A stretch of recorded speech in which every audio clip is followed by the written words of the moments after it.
సర్వోన్నతుడైన క్రీస్తు కార్యక్రమానికి హృదయపూర్వకమైన శుభాహ్వానాన్ని తెలియపరుస్తున్నాను. గత కొద్ది కాలంగా మనము దేవుని ప్రశస్తమైన సాన్నిధ్యంలో ఈ సహవాసాన్ని కొనసాగించడానికి ప్రభు మనకు ఒసగుతున్న భాగ్యాన్ని బట్టి ప్రభునితగా నేను స్తుతిస్తున్నాను. ప్రత్యేకంగా ఈ పూట దేవుని వాక్యాన్ని మీతో కలిసి ధ్యానించడానికి కొన్ని అమూల్యమైన సంగతులు దేవుని వాక్యం నుండి వాక్య వెలుగులు మనం చూసుకోవడానికి మనం సిద్ధపడి ఉన్నందుకు దేవుని స్తుతిస్తున్నాం. ఒక మాట ప్రార్థన చేసుకొని వాక్యంలోకి వెళ్దాం. తలలు వంచండి, పూర్ణ భయభక్తులతో ప్రార్థనలో ఏకీభవించండి. అత్యంత కృపగల మా ప్రియ పరలోకపు తండ్రి, మీ ఘనమైన నామానికి స్తుతి ప్రశంసలు చెల్లిస్తున్నాము. ఈ పూట ప్రత్యేకంగా మీ వాక్యం ద్వారా మా హృదయాలను బలపరచడానికి మీరు పిలిచినారు. దేవా, యొక్క కార్యక్రమాన్ని దీవెనకరంగా చేయండి. మీ వాక్యం మా హృదయాల్లో స్థాపించండి, కృప చూపండి, దయపాలించండి. యేసు ప్రభు నామంలోనే ప్రార్థించి వేడుకొనుచున్నాము తండ్రి, ఆమేన్. ఈ పూట దేవుని వాక్యానికి నేను ఇస్తున్నటువంటి శీర్షిక దేవుని కొరకైన ఒక గొప్ప భారం. ప్రభు మన భారాన్ని ఎంతో భరించినారు. మనం ప్రభు కొరకు కొంత భారాన్ని భరించగలిగితే ఎంత బాగుండు. మూలవాక్యంగా ఫిలిప్పీలకు రాసిన పత్రిక 1వ అధ్యాయము అందులోని 3 నుండి 6 వచనాలు కలిసి చదువుకుందాం. మొదటి దినం నుండి ఇది వరకు సువార్త విషయంలో మీరు నాతో పాలివారి ఉండట చూచి మీలో ఈ సత్క్రియను ఆరంభించిన వాడు యేసుక్రీస్తు దినం వరకు దానిని కొనసాగించిన రూఢిగా నమ్ముచున్నాను. కనుక మీ అందరి నిమిత్తం నేను చేయు ప్రార్థనలలో ఎల్లప్పుడూ సంతోషంతో ప్రార్థన చేయొచ్చు. నేను మిమ్మల్ని జ్ఞాపకము చేసుకున్నప్పుడల్లా నా దేవునికి కృతజ్ఞతాస్తుతులు చెల్లించుచున్నాను. ఆమేన్. పిల్లరా, ఒక గొప్ప మాదిరికరమైన ప్రార్థన, ఒక హెచ్చరిక దైవజనుడు పౌలు ద్వారా ప్రభు మనకి ఇస్తున్నారు. ఫిలిప్పీ పత్రిక రాసిన నాటికి పౌలు భక్తుడు వృద్ధాప్యంలోకి వచ్చినట్టుగా బైబిల్ వ్యాఖ్యాన గ్రంథాలను బట్టి గ్రహిస్తాం. ప్రభు కొరకు ఎంతగానో ప్రయాసపడ్డాడు. తనకు శరీరంలో బలహీనత ఉన్నా అది తొలగిపోవాలని ప్రార్థన చేయలేదు. అంటే అది పూర్తిగా తొలగించే ప్రభు అని 3 సార్లు ప్రార్థన చేశాడు, వదిలేశాడు. మళ్ళీ దాని గురించి ప్రార్థన చేసినట్టుగా లేదు. ప్రభు అన్నాడు, నా కృప నీకు చాలులే అన్నాడు. పౌలు భక్తుడు ఆ మాటతో తృప్తి పడ్డాడు. ప్రభు కొరకైన భారం కలిగి నడుస్తున్నాడు. సంఘాలను స్థాపించే మనసు, దేవుని కొరకు ప్రయాణించే మనసు, దేవుని కొరకు ఆత్మను కట్టగలిగే మనసు, విస్తారమైన ప్రయాణాలు చేయగల 3 మిషనరీ ప్రయాణాలు ఐరోపా ఖండం, ఆసియా ఖండం, అనేక స్థలాల్లో పౌలు యొక్క పరిచర్యలు మనకు కనబడుతున్నాయి కదా ప్రియులారా. అవి వాటి సాక్ష్యం మనం చూస్తున్న ప్రదేశాలు. పౌలు పని చేయకపోతే ఇప్పుడు ఇంత పని జరిగి ఉండేది కాదు. మనం ఈ తరానికి మనం ప్రభు ఉంచినాడు కాబట్టి మనం ఈ తరానికి పౌలు వలె పరిచర్య మనం చేయాలి. పౌలు కంటే గొప్ప పరిచర్య చేయకపోయినా పౌలు లాగా మనం పరిచర్యలో ఆ ఫుడ్ స్టెప్లో మనం నడవగలుగుతూ దేవుని కార్యం చేయగలిగితే ఎన్నో గొప్ప ఫలితాలు చూడగలం. నిద్రావస్థలో ఉన్నటువంటి సంఘమును, నిద్రగలిగిన పరిస్థితులను ప్రజలను లేపటి కొరకై దేవుడు అనేకసార్లు మేలుకలు సందేశాలు ఇస్తున్నాడు. మనం మేలుకలు పడుతూ ఉండాలి. చాలామంది మిషనరీలు భారతదేశానికి వచ్చినారు. అలాంటి పరిశుద్ధులు పౌలు వంటి సాక్ష్యాన్ని, అలాంటి ఒక గొప్ప విశ్వాసంతో హెన్రీ మార్టిన్ భారతదేశానికి మిషనరీగా వచ్చి మన దేశం యొక్క భూమి మీద ఆయన నిలబడి విలపిస్తూ ప్రార్థన చేసినాడు. ప్రభువా, ఈ గడ్డపైనే నన్ను కాలిపోనిమ్ము అన్నాడు. ప్రభు కొరకు సాగిపోవడంలో, కాలాన్ని ముగించడంలో ఎంతగానో వారు ఒక మిషనరీలుగా, ఒక గొప్ప ప్రేషిత ఉద్యమంలో, ఒక గొప్ప సాక్షులుగా పనిచేయడానికి ఇష్టపడ్డారు. జార్జ్ విట్ఫీల్డ్ అనే భక్తుడు ఇంగ్లాండ్ దేశాన్ని తన ఉరుము వంటి స్వరంతో బహిరంగ సువార్తను ప్రకటిస్తూ ఆ దేశాన్ని కదిలింపగలిగిన ఒక గొప్ప కేకగా ఉన్నాడు. అన్నాడు బాప్తిస్మమిచ్చే యోహాను లాగా. ఆయన అంటాడు, ప్రభువా, నాకు ఆత్మలు నిమ్ము, లేక నా ఆత్మను తీసుకో అంటాడు. నా ఆత్మను తీసుకో అంటాడు. నాకు ఆత్మల్ని ప్రభు అంటాడు. ఎంత భారం అండి ఇది. సంఘాల్లో ఉన్న స్థితిలో మనం సంతోషపడితే ఎప్పుడు ఈ సువార్త అందరికీ చేరుతుంది. మనం ఉన్న స్థితిలో సంతోషంగా మనకు 100 మంది విశ్వాసులతో, మనకు 200 మంది విశ్వాసులతో, ఇంకా 1000 మంది, 1,00,000 మంది ఉన్న విశ్వాసుల సంఘాలు కూడా ఉంటాయి కదా. మనం ఈ సంఖ్యతో సంతోషపడి ఉంటే ఏం చేయగలం చెప్పండి? కొత్త ఆత్మలు కావాలి. ఆత్మలని కొన్నిసార్లు ఆ సంఘం నుంచి కొందరు, నీ సంఘం నుంచి కొందరిని తీసుకొని సంఘం పెట్టేస్తూ ఉంటారు కొంతమంది పాస్టర్ గారులు కూడా. అంటే మేము అలాంటి సేవకు చాలా విరోధంగా ఉంటాం. ఆ ప్రవర్తన మేము యాక్సెప్ట్ చేయం. నువ్వు నీ సంఘంతోనే ఉండాలి. మీ సంఘ కాపరి మీకు హెచ్చరిస్తే, మిమ్మల్ని సరిదిద్దితే, వాటికి లోబడితే మీకు మంచిదండి. బైబిల్ చెప్తుంది, దావీదు అంటాడు, నీతిమంతులు నన్ను కొట్టుట నాకు ఉపకారం, వారిని గద్దించుట నాకు తైలాభిషేకము అంటాడు. ఎంత గొప్ప తగ్గింపు గల మాట ఇది. వస్తువులు, షర్ట్స్, డ్రెస్ మార్చినట్టుగా సంఘాలను మార్చి ఈ సంఘం ఆ సంఘం అంటూ తిరుగుతుంటే ఎప్పుడు సేవ జరుగుతుంది? ఎప్పుడు నీ కుటుంబం కట్టబడుతుంది? నువ్వు దేవుని సంఘములో ఒక స్తంభముగా ఉండాలి. Not a calendar. ఒక మంచి పిల్లర్గా ఉండాలని దేవుడు కోరుతున్నాడు. పిల్లర్ అంటే భవనం యొక్క భారాన్ని భరించేది. సంఘంలో నువ్వు భారాన్ని భరించాలి. సేవలో భారాన్ని భరించాలి. నువ్వు దేవునికి ఇచ్చిన ఆదాయంలో కొంత దేవుని పని ప్రత్యేకపరచాలి. పాత నిబంధనలో కేవలం 10వ భాగమే, కొత్త నిబంధనలో వాటికి మించినటువంటి భాగం ఉత్సాహంగా దేవునికి ఇవ్వడం. 10వ భాగం తాగిపోకుండా ఇంకా 2 10వ భాగాలు ఇవ్వడం. అంటే ఏదో సేవకులకి ఇస్తే సేవకుల వారితో ఏదో బాగుపడతారని, ఆ డబ్బు కొరకు సూచన చేస్తారని అనుకునే వాళ్ళు కొంతమంది సంఘాలు జమ అయిపోతూ ఉన్నారు. చాలామంది విశ్వాస జీవితం ప్రామాణికంగా లేదు. దేవుని వాక్య కనుసన్నల్లో, దేవుని యొక్క వాక్య నియమాలలో కుటుంబాన్ని, జీవితాన్ని కట్టుకోవడం లేదు. దేవుని మాటలను పెడిచెవిన పెడుతూ ఉంటారు కొంతమంది. పాత నిబంధనలో ధర్మశాస్త్ర ప్రకారం ఇవ్వబడినటువంటి హెచ్చరిక నువ్వు 10వ భాగం దేవునికి ఇవ్వడం. కొత్త నిబంధన ఏం చెప్తుందంటే స్వేచ్ఛగా దేవునికి ఇవ్వడం, వాటికి మించి ఇవ్వడం, తక్కువ కాదు. దేవునికి ఇచ్చిన కొద్దిలో నమ్మకంగా ఉంటారు. కొందరికి 2,000 జీతం ఉన్నప్పుడు 200 దేవునికి ఇవ్వడం, 5,000 జీతం ఉన్నప్పుడు 500 దేవుని మందిరానికి దశంభాగం ఇవ్వడం చాలా ఈజీగా ఉంటుంది.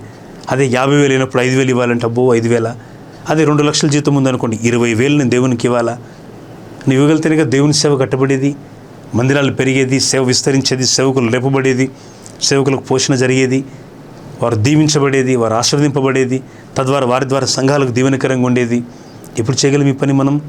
యేసుక్రీస్తు రక్తంలో సరి కడగబడిన వ్యక్తి, తన పాపాలను ఒప్పుకున్న వ్యక్తి దేవుని కొరకు త్యాగపూరితంగా ఇవ్వడానికి ఎప్పుడు ముందు వరుసలోనే ఉంటాడు. చెప్పాల్సిన పని లేదు. నువ్వు దేవునికి ఇవ్వండి, దశమభాగం ఇవ్వండి అని సేవకులు సంఘాల్లో పలుమార్లు చెప్పాల్సిన పని కూడా లేదు. నువ్వు దేవునికి ఇవ్వడం అది నీ బాధ్యతగా గుర్తిస్తావు. పాత నిబంధన విధిరూపకమైన ఆజ్ఞగా, దేవుని హెచ్చరికగా, శాసనంగా ఇవ్వబడింది. తప్పక విధిగా నువ్వు దేవుని దశమభాగం ఇవ్వాలి. What the new testament teaches. కొత్త నిబంధన గ్రంథం ఏం చెప్తుంది మనకంటే, ఉత్సాహంగా దేవునికి ఇచ్చడం నీకు దీవెన, నీకు ఆశీర్వాదం. ప్రియులారా, మిషనరీలు దేవుని కొరకు తమకున్న సర్వస్వాన్ని ధారపోసినారు. దేవుని కొరకు తమ సర్వాన్ని వారు ప్రయాసపడి పానార్పణంగా పోలువలే దేవుని కొరకు ప్రయాసపడిన వారి గురించి మనం వింటూ ఉన్నాం. అలాంటి వారు దేవుని కొరకు ఎంతగా పనిచేస్తున్నారు, ఎంతగా పనిచేశారు. ఇంకా జరుగుతోంది మిషనరీ ఉద్యమం ప్రపంచంలో. స్వార్థను అందించే పని, దేవుని రాజ్యం కట్టబడే పని, సభలు, సమావేశాలు. మందిరం ఖాళీగా ఉండొద్దు, విశ్వాసులు ఖాళీగా ఉండొద్దు, సేవకులు ఖాళీగా ఉండొద్దు. నా మాట మంచిగా వినండి. మందిరాలు ఖాళీగా ఉండొద్దు, సేవకులు ఖాళీగా ఉండొద్దు, విశ్వాసులు కూడా ఖాళీగా ఉండొద్దు. ఎప్పుడు కార్యక్రమాలు జరుగుతూనే ఉండాలి. దేవునికి మహిమ. హల్లెలూయా. కోవిడ్లో మనం పని చేయలేకపోయాం, ఎంత సిగ్గుపడతాం. ఆ సమయంలో ఎంత మనం అందరం ఉండిపోయినాం ఇళ్లలో. అది లాక్డౌన్. ఇట్లాంటి టీవీ ద్వారా, సోషల్ మీడియా ద్వారా వాక్యాన్ని అందించే అవకాశం అప్పుడప్పుడు కలిగినప్పుడు వాడుకున్నాం. మా మందిరాల్లో అయితే లైవ్ ప్రసారాలు అన్ని మందిరాల నుంచి మేము ఇస్తూ వచ్చినాం. కానీ తృప్తికరంగా అనిపించలేదు నాకైతే. ఎందుకంటే ఎక్కడ ప్రార్థనలు లేవు, ఎవరింటికి వెళ్ళలేము, ఏ మందిరంలో పరిచర్య చేయలేము, ఏ గ్రామ కూడిలో వాక్యం చెప్పలేము, ఏ ఇంటి వసారం ముందు ఆ వాకిట్లో వాక్యం చెప్పలేము. మైన అట్లాగే ఉంటే గ్రామ కూడికలు ఎక్కువగా. అట్లాగని మాకు పట్టణంలో మందిరం లేదని కాదు. దేవుడు మంచి మందిరాన్ని ఇచ్చారు నగరం నడిబొడ్డున, నిజామాబాద్ సిటీలో. దేవుడు మాకు ఇచ్చిన ఈ పరిచర్యలు అన్నింటిలో కూడా నేను జ్ఞాపకం చేసుకున్నది ఏమిటి అంటే, ప్రభు కొరకు ఆ సమయంలో సరిగ్గా పనిచేయలేకపోయినామనే ఒక బాధ. ప్రజలారా, ఈ వాక్యాన్ని వింటుండగా పౌలు వల్ల మీరు రేకెత్తించబడితే, మీరు పురికలు పడితే దేవునికి ఎంతో మహిమ. మనం ఉన్న స్థితిలో సంతోషపడి, సమాధానపడి, మా సంఘంలో 300 మంది ఉన్నారు, మా సంఘంలో ఇప్పటికి దేవుని కృపను బట్టి 1000 మంది కంటే ఎక్కువ మంది విశ్వాసులు మాకున్నారు. ఆ గ్రామాలన్నీ కలుపుకుంటే ఇంకా ఎక్కువే ఉంటారు, 2000 మంది కూడా ఉంటారు క్రమంగా హాజరయ్యే విశ్వాసులు. ఇంకా ఆ సమయాల్లో మా బ్రాంచీలన్నీ కలుపుకుంటే, మా రక్షణ పొందిన విశ్వాసులందరినీ కలుపుకుంటే ఎంతో నాకు ఇప్పుడు లెక్క కూడా తెలియదు. చాలామందే ఉన్నారు, వందలలో ఉన్నారు. నేను ఒకటి చెప్తున్నాను, వీటితో నేను ఏమాత్రం 0.01% కూడా నేను సంతృప్తిగా లేను అని చెప్తాను. ఎందుకంటే చాలా పని మిగిలింది ప్రభు కొరికి. ప్రయాసపడాలి ఆత్మల రక్షణ కొరకు. ఎంత ప్రయాసపడ్డా భారతదేశంలో ఇప్పటికి 3% మించిన విశ్వాస జీవితాన్ని ప్రజలను మనం పొందలేకపోయామే. అపోస్తలుల కాలం ఇట్లా ఉంటే ఎట్లా ఉండదో పరిస్థితి. వారు సర్వాన్ని త్యాగం చేసి దేవుని కొరకు అయినటువంటి ఒక గొప్ప ప్రతిష్టతో, ప్రతిజ్ఞతో వారు ప్రయాసపడగలిగితేనే ఈరోజు ఈ క్రైస్తవం యొక్క స్థాయి ఈ స్థితిలో ఉంది. మన దేశం రక్షణ కొరకు ఎప్పుడు ప్రార్థన చేయగలం? ప్రజల కన్నీళ్ళు తుడబట్టు కొరకు, ప్రజల జీవితాల్లో మేలుకొలట కొరకు మనం ఎప్పుడు సిద్ధపడగలం? ప్రభు మాట్లాడుతున్నాడు టీవీ ముఖంగా, సోషల్ మీడియా ముఖంగా. దయతో మీరు స్పందన వ్యక్తం చేయండి, మీరు స్పందించండి. మీరు మీ సంఘములు ఖాళీగా ఉండొద్దు, మీ పరిచయ బృందంలో నడవండి. మీ సంఘములు ఆదివారపు ఆరాధన లేక ఆరాధనలు జరుగుతున్నప్పుడు, మీరు ఆ సమయాల్లో వారం మధ్యలో కూడికలు జరుగుతున్నప్పుడు, సోదరులారా మీరు ఒక బృందంగా నడవండి దేవుని సన్నిధికి. మీరు ఒకరు, ఇద్దరు, ముగ్గురు మీ పాస్టర్ గారితో, అయ్యగారితో చెప్పండి, అయ్యా అన్నయ్య నేను మన మందిరానికి వస్తాము. ఈ విధంగా 10 మందిని కలిసి, 4 కలిసి దేవుని కోరమైతే ఇద్దరు, ఎక్కడ 2, 3 నా నామమున కూడి ఉంటే వారి మధ్యలో నేను ఉంటాను అని ప్రభువైన యేసుక్రీస్తు వారు చెప్పారు. దేవుని కోరం చాలా తక్కువ, 2, 3 అంతకంటే ఎక్కువ మంది మనం ఉంటాం కదా ఎక్కువసార్లు. ఒక గుంపుగా సంఘ ప్రార్థనలు మీరు కూడుకోండి.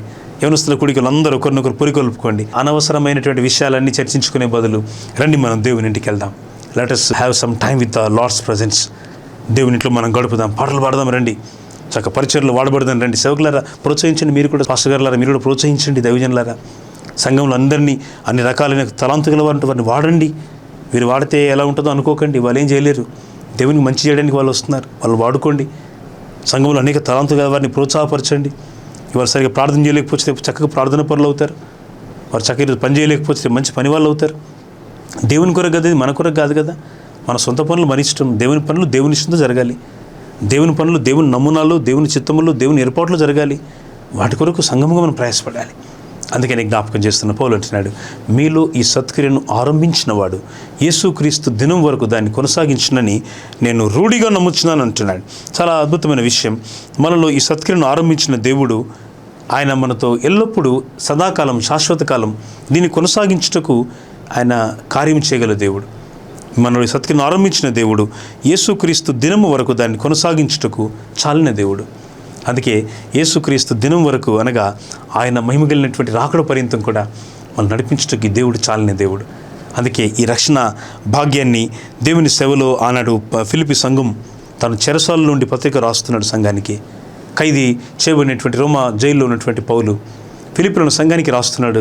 ద సిటీ కాల్డ్ ఫిలిపియన్స్, ఆ ఫిలిపియా పట్టణానికి చెందినటువంటి సంఘానికి రాస్తున్నాడు. అయ్యా, మీరు నాతో పాలివారుగా ఉన్నందుకు, సువార్తను ఆరంభించినటువంటి ఆ మొదటి దినం నుండి కూడా మీరు నాతో పాలివారై ఉన్నారు. You are the partners in my ministry. ఈ సేవలో మా సేవలు కూడా అనేకులు సహకారులు ఉన్నారు. ఈ సేవలు మీకు అందించబడడానికి మాకు అనేక మంది టీవీ భాగస్తులు, అలాగే పరిచర్య భాగస్తులు, అలాగే సంఘంలో మేము ఎన్నో కార్యక్రమాలు, ప్రతి నెల మేము ఎన్నో కార్యక్రమాలు పెడుతూ ఉంటాం. ఉపవాస కూడికలు, ఒక్కోసారి 400, 600, 800, 2000 మందితో మీటింగ్లు పెట్టిన అవకాశాలు ప్రభు మాకు ఇస్తూనే ఉన్నారు. ప్రతి నెల ఎక్కడ తక్కువ పడకుండా దేవుడు నడిపిస్తున్నాడు. మన్ని మందిరాల్లో చక్కని ప్రార్థనలు, ప్రతి నెల 3వ ఆదివారం మాదిరి సెంట్రల్ వర్షిప్, ప్రతి వారం ఒక్కొక్క ఆ నెలకు సంబంధించి మా విశ్వాసులు మా గ్రామాల్లోని 2, 3, 4 గ్రామాల విశ్వాసులు కలిసి అన్ని ఏర్పాట్లు చేస్తూ ఉన్నారు. దేవుని ప్రేమతో ఈ ప్రేమ పనులు జరుగుతున్నాయి. మా ప్రజలు మాతో పాలివారు, మీరు మీ సంఘంతో పాలివారుగా ఉండాలి. ఇలాంటి సేవలు పాలిభాగస్తులుగా మీరు ఉండాలి. మీ ధనాన్ని దేవుని పని కోసం అది సరైన విధంగా వెచ్చించడం కూడా నేర్చుకోవాలి. మన కొరకు సంపాదించుకుంటే ఏం లాభం అండి? మనం సంపాదించుకొని దేవుని కొరకు ఏం చేయలేకపోతే ఏం ప్రయోజనం చెప్పండి? మిషనరీల జీవిత చరిత్రలు మనం వింటున్నప్పుడు వారు తమకున్న సర్వస్వాన్ని విడిచిపెట్టి ప్రభు కొరకు వారు త్యాగం చేసి దేవుని కొరకు అయినటువంటి ఒక మంచి ప్రేమతో ప్రతిష్టతో వారు దేవుని కొరకు సాగిపోయారు. అందుకే వారిని జ్ఞాపకం చేసుకొచ్చున్నాం. ఈ జ్ఞాపకాలు మనం జ్ఞాపకం చేసుకున్నప్పుడు ఎలా ప్రభు ఇచ్చినటువంటి దర్శనాన్ని పౌలు ఎల్లప్పుడూ జ్ఞాపకం చేసుకున్నాడు. ఒకనాడు అగ్రిప్పరాజు మీద నిలబడే సమయం వస్తే భక్తుడైన పౌలు అంటాడు, రాజా, ఆకాశం నుండి కలిగిన ఆ దర్శనంలోకి నేను అవిధేయుడును కాలేను అన్నాడు. ఆకాశం నుండి నాకు ఒక దర్శనం ఉంది, ఆ దర్శనాన్ని నేను ఎప్పుడు అవిధేయుడునిగా ఉండలేను అన్నాడు. ఏమిటా దర్శనం? ఆత్మల కొరికైన భారం. యేసు ప్రభు కనబడిన ఆ గాయాలను చూసి పౌలు మనసు చాలా చాలా దుఃఖపడింది. ఆ మనసు ఆ గాయాలను తలపోసుకుంటూ ప్రయాణం చేస్తున్నాడు. అందుకే ఒక భక్తుడు అంటాడు, పరలోకం వెళ్ళిన తర్వాతనట మనం యేసు ప్రభు యొక్క గాయాలను అలాగే చూస్తామట. తోమ అన్నాడు కదా, నేను ఆ గాయాల్లో నేను నా యొక్క వేలు ఉంచితేనే కానీ నేను నమ్మను అంటున్నాడు. తోమ విధంగా అనుమానం పడ్డాడు. మనం ఒకరోజు పరలోకంలోనట యేసు ప్రభు వారు పొందిన గాయాలను అట్లా లైవ్గా చూస్తామట. ఆ గాయాలను చూస్తే మన మనసు కూడా పులకరిస్తూ ఉంటుంది. ప్రభు, నాకు నువ్వు ఎంతగా కష్టపడ్డావు, నా కొరకు ఎంతగా నువ్వు ప్రయాసపడ్డావు, నువ్వెంతగా నా కొరకు నీ శ్రమలన్నీ నా కొరకు వహించి నువ్వు నా కొరకు ఎంతగా నువ్వు ప్రభు నలిగిపోయినావు. ప్రభు, నీ ప్రేమకు నేను ఏమి ఇవ్వగలను, బదులుగా నేను ప్రభు నేను నీకేమి ఇవ్వగలను. అందుకే ఈ తరంలో పౌలు వల్ల మనం ఈ గొప్ప సాక్ష్యాన్ని మనం ప్రయాసపడ్డా నేర్చుకుంటా మంచిది. మళ్ళీ జ్ఞాపకం చేయగలుగుతాం. పౌలు అంటున్నాడు ఫిలిప్పీ 1:3-6 మధ్య భాగం చూసినట్టయితే, కనుక మీ అందరి నిమిత్తం నేను చేయు ప్రతి ప్రార్థనలో ఎల్లప్పుడూ సంతోషముతో ప్రార్థన చేయొచ్చు. పౌలు అంటున్నాడు, నేను ఎల్లప్పుడూ సంతోషంతో ప్రార్థన చేస్తున్నాను అంటున్నాడు. పౌలు భక్తులు సంతోషంగా ఎందుకు ప్రార్థిస్తున్నాడు? ఆయన చెరసాలలో ఇప్పుడే కదా వింది. చెరసాలలో వారికి ఆనందం ఎక్కడ? చెరసాలలో ఉంటే సంతోషం ఎక్కడ? చెరసాలలో ఉండి దుఃఖ స్వరంతో ఉండి సరిగా ఆహారం లేకపోయి, ఇప్పుడంటే చెరసాలలో చాలా సౌకర్యాలు ఉన్నాయని వింటున్నాం, కానీ అప్పుడు చెరసాలలో ఈ సౌకర్యాలు ఇక్కడివి చాలా కఠినమైన పరిస్థితులు, చాలా శుభ్రత లేని ఆహారం పెట్టేవాళ్ళని అప్పటి కాలంలో సంగతులు మనము ఆనాటి చారిత్ర గ్రంథాల ద్వారా మనం తెలుసుకుంటున్నాం. అలాంటి పరిస్థితుల్లో కూడా పౌలు సంతోషంతో ప్రార్థన చేయొచ్చు. మనకున్న బంధకాల మధ్య మన ప్రభు కొరకు సంతోషంతో పనిచేయటం గొప్ప భాగ్యం స్నేహితులారా. అందుకే ఈ గొప్ప భాగ్యాన్ని ప్రభు మన కొరకు ఇచ్చినటువంటి ఈ గొప్ప నమ్మికను, ఈ గొప్ప స్థిరమైనటువంటి దేవుని ఆ సన్నిధిని మనం జ్ఞాపకం చేసుకుంటూ ఎల్లప్పుడూ మనం పౌలు వల్లే దేవుని సన్నిధిలో సంతోషంతో మనం ప్రార్థించాలి. పౌలు అంటున్నాడు, కనుక నేను ఎల్లప్పుడూ మీ కొరకు సంతోషంతో ప్రార్థన చేయొచ్చు. నేను మిమ్మల్ని జ్ఞాపకం చేసుకున్నప్పుడెల్లను నా దేవునికి కృతజ్ఞతాస్తుతులు చెల్లించున్నాను. నా దేవునికి ఎల్లప్పుడూ కృతజ్ఞతాస్తుతులు చెల్లిస్తున్నాను అంటున్నాడు. హల్లెలూయా. దేవునికి ఎల్లప్పుడూ కృతజ్ఞతాస్తుతులు. Is always giving thanks unto the Lord for every moment, for every blessing, for every benefits from the Lord. వారికి ఇచ్చిన మేళ్ళ గురించి విన్నప్పుడల్లా ప్రభుని స్తుతిస్తున్నాడు. సంఘంలో ఏదైనా మేలు జరుగుతూ ఉంటే మాకు ఎన్నో రోజు మా సంఘాలలో మాకు ఫోన్ కాల్స్ వస్తూ ఉంటాయి. మేము ఇది కొన్నాము, ఈ వస్తువు కొన్నాం, ఈ ఐఫోన్ కొన్నాం, లేకపోతే ఈ పొలానికి అడ్వాన్స్ కట్టాం, లేక ఈ పని ప్రారంభిస్తున్నాం, అయ్యా ప్రార్థన చేయండి, అన్నయ్య ప్రార్థన చేయండి, సార్ ప్రార్థన చేయండి. మా ప్రియులు, మా సహోదరులు అడుగుతూ ఉంటారు, ప్రార్థన చేస్తూ ఉంటాం. వారికి వచ్చిన శ్రమలలో వారికి దేవుడు ఏ విధంగా వారిని ఉద్ధరిస్తూ వచ్చినాడు. How they are benefited by the lord. ప్రభుత్వం వారు ఏ విధంగా దీవించబడ్డారు, ఆశీర్వదింపబడ్డారు. How they were blessed. ఏ విధంగా వారు సంతోషభరితులు అవుతున్నారు. మేము ఆనందపడుతూ ఉంటాం. గొప్ప ఆనందం, గొప్ప సంతోషం. అందుకే ప్రభు అంటాడు, మీరు ఫలించడం వలన నా తండ్రి మహిమపరచబడును. ద్రాక్షవల్లిని ప్రభుత్వం మనం ఉంటేనే కదా ఫలించేది. ద్రాక్షవల్లిని నేను, తీగలు మీరు అంటాడు ప్రభు. యోహాను సువార్త 15వ అధ్యాయంలో అద్భుతమైన సత్యాన్ని ప్రభు వివరిస్తారు. ద్రాక్షవల్లి తీగలతో కలిసి ఉంటే ఆ తీగలన్నీ కూడా చక్కగా వేరు నుంచి సారాన్ని తీసుకొని చక్కగా ఫలిస్తాయి. మంచి ద్రాక్ష పళ్ళు, చక్కని ద్రాక్ష పళ్ళతో మంచి ఆహారం ఆ తిన్నప్పుడు ఎంతో సంతోషం. ఇశ్రాయేల్ దేశం వెళ్ళినప్పుడు ఆ ద్రాక్ష పళ్ళు కొన్ని తినడానికి ప్రభు సహాయం చేసినారు. అవి చాలా రుచిగా ఉన్నాయి. మన దేశంలో ఉన్న పండ్ల కంటే అవి ఇంకా చాలా పెద్ద సైజులో ఉన్నాయి, చాలా తీయగా టేస్ట్గా ఉన్నాయి. మన దేశంలో పండ్లు కూడా చాలా బాగుంటాయి. ద్రాక్ష పళ్ళు, ద్రాక్ష చెట్టే మంచి తీయటి పళ్ళు కదా అవి. మామిడి తర్వాత అదే కదా చాలా తీయటి ఆ పళ్ళు. ఆ పండ్లను తీసుకున్నప్పుడు ద్రాక్షవల్లి గురించి ప్రభు అంటాడు కదా, ద్రాక్షవల్లిని నేను, తీగలు మీరు అంటున్నాడు. నా ఇందు నిలిచి ఉన్నట్టయితే మీరు నిత్యము ఫలిస్తారు. నేను నిలిచి ఉండకపోతే ఆ తీగలు ఎండిపోతాయి. ప్రభుత్వం నువ్వు నిలిచి ఉంటే నువ్వు ఫలిస్తావు. సంఘముతో నిలిచి ఉంటే ఫలిస్తావు. వాక్యంతో నిలిచి ఉంటే ఫలిస్తావు. సహవాసంతో నిలిచి ఉంటే ఫలిస్తావు. నీకు నువ్వు ప్రార్థన చేసుకుని ఆదివారం చర్చికి రాకుండా బంధువుల దగ్గరికి వెళ్ళి, ఎందుకో కొన్ని కుటుంబాల్లో, క్రైస్తవ కుటుంబాల్లో ఎందుకో భార్య మందిరానికి వస్తుంది, భర్త మందిరానికి వస్తాడు, భార్య రాదు. ఆ రోజే అన్ని భోజనాలకు వెళ్తూ ఉంటారు. అంత పొద్దున్నే భోజనాలు ఏంది, మాకు కొంచెం ఆలస్యంగా పోతే ఏమైంది, భోజనానికి వెళ్ళేది ఉంది, ఫంక్షన్ ఉంది, కరెక్టే, వెళ్ళాల్సిన దూరమే, వెళ్ళడం కొంత కష్టమే, 1 గంట లేటుకి వెళ్దాం, ఏం పోయింది, ఆ భోజనం చేయకపోయినా సరే ఓ పూట నష్టం ఏముంది. దేవుని ఆరాధనకి ఇచ్చే ప్రాధాన్యత పెంచగలిగితే ఎంత బాగుండు. భోజనం కొరకు దేవుని పని పాటు చేసుకోవడం, ఆరాధన విడిచిపెట్టడం. కొంత ఇళ్లలో ఉంటారు, టీవీలో చక్కగా సినిమాలు చూస్తూ గడిపే వాళ్ళు క్రైస్తవ కుటుంబాల్లో లేకపోలేదు. బైబిల్ స్పష్టంగా చెప్తుంది, మీరు లోక మర్యాద చొప్పున నడవద్దు అంటుంది బైబిల్. లోకంలోని చెడు సహవాసాలు, లోకంలోని చెడు అభ్యసనాలకు నీ జీవితాన్ని దారిపోసినప్పుడు దేవుని నువ్వేం చేయగలవు చెప్పండి? నీకు ఎక్కడి నుంచి ప్రార్థన వస్తుంది? నీకు ఎక్కడ సంతోషం ఉంటుంది? ఎక్కడ నీ సాక్ష్యం ఉంటుంది? ఏమన్నా నువ్వు కన్నీళ్ళతో ప్రార్థన చేయగలవు? నీకు ఎక్కడ భారం ఉంటుంది? లోకంతో నిండిపోయింది ఇదంతా కూడా. స్టోర్ బాక్స్ అంతా కూడా, మెమరీ కార్డ్ అంతా కూడా టోటల్ లోకంతో నిండిపోయిన తర్వాత ఇంకేమొస్తుంది? ప్రభు అంటాడు, ఒకరిని హృదయంలో నిండి ఉన్న దాన్ని బట్టి అతని నోరు మాట్లాడుతూ ఉంటుంది, వాడి నోరు మాట్లాడుతూ ఉంటుంది. మన హృదయంలో ఉన్నటువంటి ఆ చెడుగు, దురాత్మ సంబంధమైనటువంటి లోక సంబంధమైన ఆశ్రమంలో నిండిపోతుంటే ఎలా దేవుని మనం వాడబడగలం? ఆలోచన చేయండి ఒకసారి. ప్రభు కొరకు మనం ఎలా జీవించగలం? ద్రాక్షవల్లి తీగల్లో నిలిచి ఉండకుండా అది ఒకవేళ ఎండిపోతూ ఉంటే, దూరంగా ఉంటే, వేరుగా ఉంటే అది ఎండిపోతే మనుషులు దాన్ని తీసి పారేస్తారు, అగ్నిలో వేసి కాల్చేస్తారు. మళ్ళీ పంట సాగు చేయడానికి ముందు రైతు వ్యవసాయకుడు ఎండిపోయినటువంటి ఆ పొదలన్నింటినీ కాల్చేస్తాడు. ఇంకా ఏమి ఉండవు, no more bushes, no more that grass. ఇక ఆ పొదలు, ఆ గడ్డి అదంతా కూడా ఏమీ లేదు, అంతా కాలిపోయింది. కారణం ఏంటో తెలుసా? అంతా కూడా అది బూడిదైపోతుంది. ఎందుకంటే అది ఫలించలేదు కనుక. There is no fruit at all. అక్కడ పండు లేదు, అక్కడ తగినటువంటి ఫలము లేదు. క్రీస్తునందు ప్రియులారా, స్నేహితులారా, సహోదరి సోదరులారా, చేతులు జోడించి ప్రభుపక్షంగా కోరుతున్నాను, ద్రాక్షవల్లిని ప్రభులో మీరు ఫలించాలి. ప్రభుతో కలిసి ఉండాలి, సంఘముతో కలిసి ఉండాలి. నీకు నచ్చకపోవచ్చు, సంఘంలో కొంతమంది నచ్చకపోవచ్చు, కొందరు నీకు వాక్యం నచ్చకపోవచ్చు, హెచ్చరికలు నీకు నచ్చకపోవచ్చు. నీకు నచ్చినట్టుగా బైబిల్ ఎప్పుడు ఉండదు. నీకు నచ్చినట్టుగా వాక్యాన్ని ఎవరు చెప్పరు. మా సంఘాలు అయితే కఠినంగా ఇదే భాషలో మేము మాట్లాడతాం. ఎందుకంటే వాక్యం ఏం చెప్తుంది అది మాట్లాడడం మంచిది కదా. బైబిల్ భాష ప్రభు ఏమన్నా అది చెప్పడం మంచిది కదా. ఉన్నట్టుగా స్వచ్ఛంగా దేవుని మాటలు ఏమున్నా చెప్పడం మంచిది. అన్ని సంఘాల్లో అదే ఉంటుంది. మా సంఘమే కాదు, ఇంకో సంఘమే కాదు. ఈరోజు చాలా వచ్చినాయి మాటలు. స్వచ్ఛమైన వాక్యాన్ని అందించేవాళ్ళు అంటే ఇతరులంతా అస్వచ్ఛమైన వాక్యాన్ని అందించేవాళ్ళ కాదండి. వారెంత స్వచ్ఛమైన వాక్యాన్ని అందిస్తారో దేవుని పక్షంలో ప్రతి చిన్న సేవకుడు, మాలాంటి గ్రామీణ సేవకులను కూడా అదే స్వచ్ఛమైన వాక్యాన్ని అందిస్తాం. వాక్యం అనేది స్వచ్ఛమైంది. మనం ఎవరమండి? నేనైతే కేవలం దుమ్మును ధూళిని. దేవుని దగ్గర నేను ఆ మాట ఒప్పుకుంటూ ఈ వాక్యాన్ని అందిస్తున్నాను. ప్రభు స్వచ్ఛమైన కృప చూపి ఆయన రక్షించుకొని స్థితిని ఇచ్చినాడు, ఈ కృపని ఇచ్చినాడు. ఈ మాటలు నా నోటి నుంచి ప్రభు ఉపదేశాన్ని మీకు ఇచ్చే భాగ్యం దేవుడు ఇచ్చినాడు. వినే మీరు భాగ్యవంతులు. శివాదేశ ప్రాణం అంటూ ఉంది కదా, సొలొమోను రాజు సముఖం నిలిచి ఆయన మాటలు వినిచిండు, మీరు భాగ్యవంతులు. మీరు భాగ్యవంతులండి. అందుకే మీకు ఈ భాగ్యాన్ని ప్రభు ఇచ్చాడు. మీతో వాక్యాన్ని పంచుకోవడం మా భాగ్యం. ఇది మాకెంతో కృప. We privileged to share the word with you this time. అసలు మీకు వాక్యాన్ని అందించడం మా ధన్యతగా ఎంచుకొనిచున్నాం. కన్నీళ్లతో మా ప్రజలు ఈ కార్యక్రమం వరకు ఎంతగానో ప్రార్థన చేస్తున్నారు. ప్రతి కార్యక్రమం వెనుక మా వెనకాల అనేక మంది పరిశుద్ధులు, 100 మంది దేవుని పరిశుద్ధులు కన్నీళ్లతో ప్రార్థించే వాళ్ళు ఉన్నారు. We thank God for so much for this. ప్రభు ఎంతగానో మేము స్తుతిస్తున్నాం. ద్రాక్షవల్లిని ప్రభుతో మీరు అంటుకట్టుబడితే, మీరు కాపాడబడగలిగితే, ప్రభులో మీరు ఫలించగలిగితే మంచి ఫలాలు సమాజానికి వస్తాయి. దేవుని కొరకు ఒక మంచి భారం గల వారుగా ఉంటారు. అప్పుడు ఆత్మ ఫలాలు మనలో కలుగుతాయి. ఆత్మఫలం ఏమిటి? ప్రేమ, సంతోషం, సమాధానం, దీర్ఘశాంతం, దయాలుత్వం, విశ్వాసం, సాత్వికం, ఆశానిగ్రహం, ఇవన్నీ మనలో కలుగుతూ ఉంటాయి. ఈ ఆత్మఫలాలు మనలో పనిచేస్తూ ఉంటాయి. ఆత్మ వరములు, ఆత్మ ఫలములు, 2 things ఆర్ సెపరేట్. ఆత్మ వరాలు వేరే, ఆత్మ ఫలాలు వేరే. ఆత్మ వరాలు ఉండొచ్చు, ఆత్మఫలాలు లేకపోతే. ఆత్మ ఫలాలు ఉండొచ్చు, ఆత్మ వరాలు లేకపోతే. ప్రభు వాటిని రెండింటిని సైమల్టేనియస్లీ ప్రభు వాటిని చక్కగా సమతూకంగా మనం పొందాలని దేవుడు కోరుతున్నాడు. ఆత్మ నడిపించబడే ప్రతి వ్యక్తి ఆత్మ ఫలాలతో విరాజులుతూ ఉంటాడు. దేవునికి స్తోత్రం, హల్లెలూయా. ఆత్మ వరాలు, ఆత్మ ఫలాలు పనిచేస్తున్నాయి.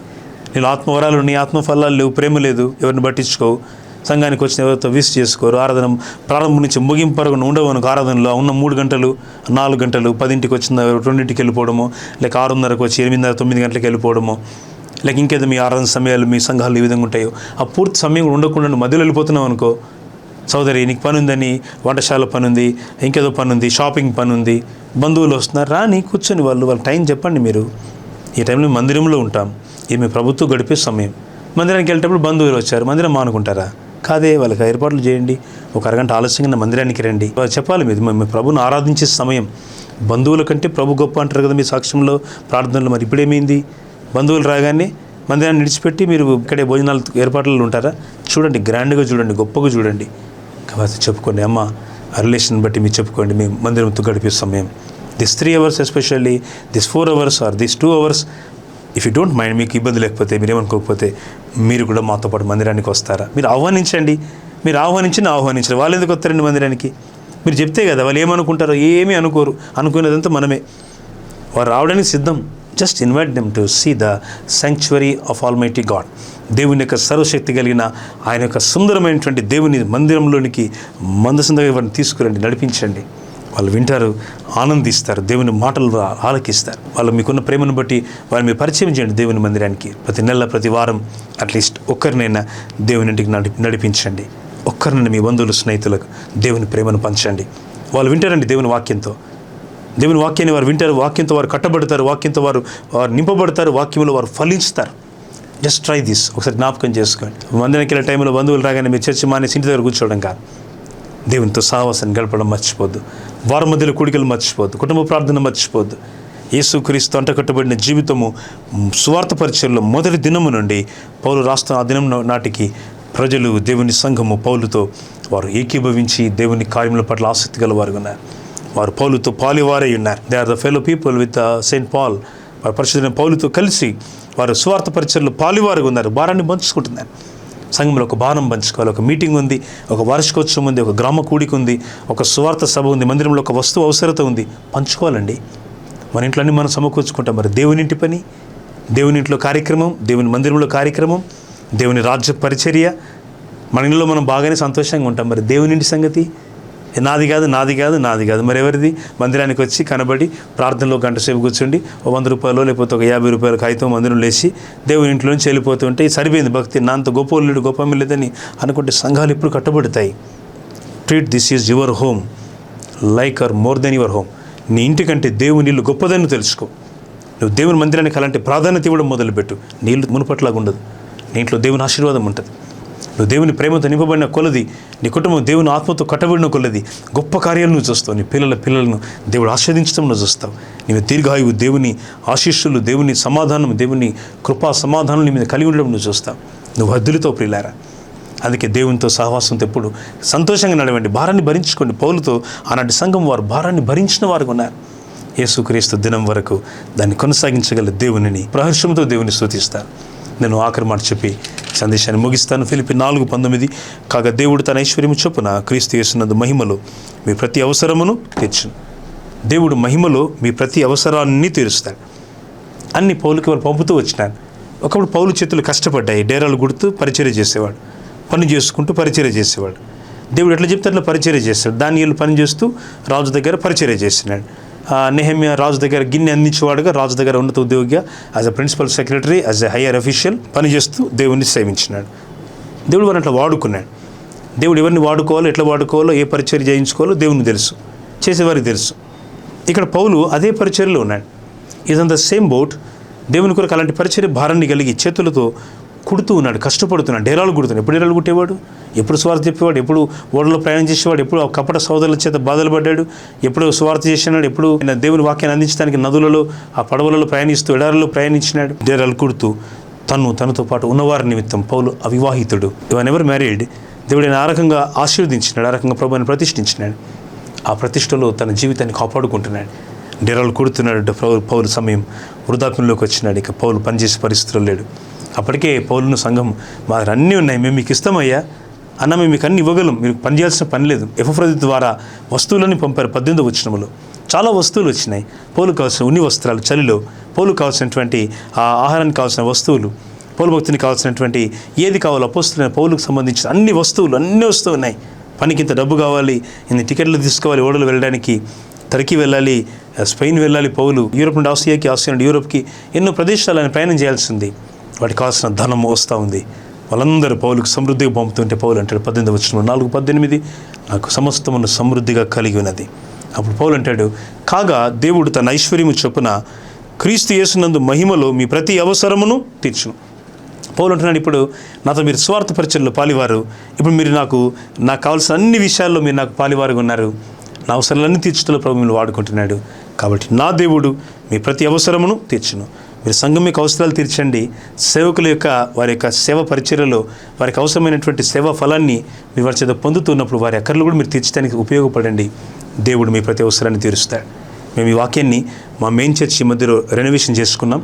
ప్రభు మా కృపను బట్టి దేవుని మహాదయ చేత అద్భుతమైన మందిర రెనోవేషన్ పనుల్లో ఎన్నో పెద్ద మొత్తం మాకు ఖర్చు అయింది. చాలా ఆనందకరంగా మేము ఆ యొక్క సెలబ్రేషన్ ఈ మధ్యలోనే జరిగించుకున్నాం. కృతజ్ఞత కూడిక చాలా వార్షికోత్సవాన్ని బ్రహ్మాండంగా ప్రభు జరిగించుకున్నారు. ఇదే వాక్యాన్ని మేము పెట్టాం. ఇంకో 25 ఏళ్ళ వరకు ఆ వాక్యాన్ని కదిలించిన అవసరం లేకుండా అద్భుతమైన లైటింగ్తో దాన్ని రూపకల్పన చేసుకున్నాం. ఇదే మాట 4:19 ఫిలిప్పి, కాగా దేవుడు తన ఐశ్వర్యము చొప్పున క్రీస్తు యేసునందు మహిమలో మీ ప్రతి అవసరమును తీర్చును. తలలు వంచండి, ప్రార్థన చేసుకుందాం. ప్రియ పరలోకపు తండ్రి, ఈ ప్రత్యేక సమయాన్ని మీ వాక్యం వినడానికి మా హృదయాలు సిద్ధపరిచి దేవ ఈ రీతిగా స్వార్థ పరిచర్యలో అన్నాడు పౌలుతో ఫిలిప్పి సంఘం పాలివారుగా ఉన్నారు. ఈరోజు ప్రతి సంఘమునైనా తమ సేవకులతో తమ దైవజనులతో కలిసి పాలివారిగా పనిచేయటకు తమ యొక్క సమయము, శక్తి, ధనము, తమ యొక్క తలాంతులు, తమ యొక్క కృపావరములు, తమ యొక్క ఆత్మఫలాలు మీ కొరకు ఉపయోగపరిచేటువంటి సాధనాలుగా, సాక్షులుగా చేయండి. సర్వోన్నతుడైన క్రీస్తు ఆధ్యాత్మిక కార్యక్రమాన్ని స్పాన్సర్ చేస్తున్న కుటుంబాన్ని దీవించండి. టీవీ పరిచర్యలను అలాగే సంఘ పరిచర్యల్లో భాగస్థులవుతున్న సేవా పోషకులైన మాతో పాలివారైన ప్రతి వారికి కూడా, ప్రతి సహోదరుడు సహోదరికి మీ దీవెనలు దయచేయండి. ఈ దినం జన్మదినోత్సవాన్ని, వివాహ వార్షికోత్సవాన్ని జరిగించుకుని మా పిల్లలను దీవించండి. వ్యక్తిగతమైన సమస్యలు, కుటుంబ సమస్యలు, కన్నీళ్లు, వ్యాధి బాధలు, ఇబ్బందులు, కన్నీళ్లు, శ్రమలతో పదిబడిని దర్శించి వారికి విడుదల, స్వస్థత యేసు ప్రభు నామంలో కలుగునుగా కానీ ప్రార్థిస్తూ యేసు నామమున ప్రార్థించి పొంది ఉన్నాము తండ్రి. ఆమేన్. తండ్రి దేవుని ప్రేమయు, ప్రభు యేసు క్రీస్తు వారి కృపయు, పరిశుద్ధాత్ముని అన్యోన్య సహవాసము సదా మనందరికీ తోడైండునుగాక. ఆమేన్. చాలా సంతోషం ప్రియులారా దేవుని వాక్యాన్ని మీతో అందించడం. ఈ కార్యక్రమాన్ని తప్పక మీ బంధుమిత్రులు పరిచయం చేయండి. యేసు ప్రభు రాకడ పర్యంతం కూడా ఈ కార్యక్రమాలు దీవెనకరంగా ఉండాలని మేము ఆశిస్తున్నాం, ఆకాంక్షిస్తున్నాం. మీ ప్రార్థన విన్నపాలు కూడా తెలియపరచండి. మళ్ళీ ఎపిసోడ్లో కలుసుకుందాం. అంతవరకు దేవుని మహాకృప, దయ, ఆయన సన్నిధి నిత్యం మనందరికీ తోడేయండి. ప్రభు నడిపించునుగాక. ఆమేన్.